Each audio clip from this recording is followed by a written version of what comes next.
Although punctuated equilibria was originally developed as an idea maximally relevant to paleontology and evolutionary biology, it has since been recognized to be a concept whose purview extends beyond just those in the field. In particular, relatively rapid change followed by long periods of stasis is a pattern identifiable in many other areas and systems.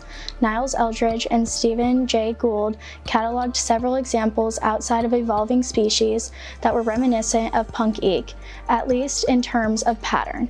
For instance, archaeological studies have shown long intervals of stasis with subsequent rapid change in human artifacts. Technology, human history, and human institutions also seem to mirror such pattern.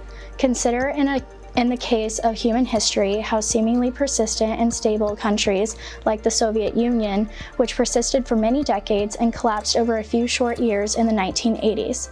It has since been shown that human languages typically emerge relatively suddenly in a narrow geographic region associated with a great degree of divergence from ancestral language.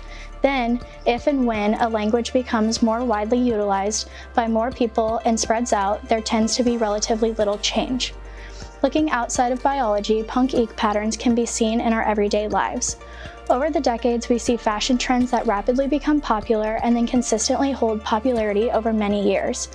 As those fashion trends become outdated and overdone, change rapidly happens again, bringing in a new wave of trends.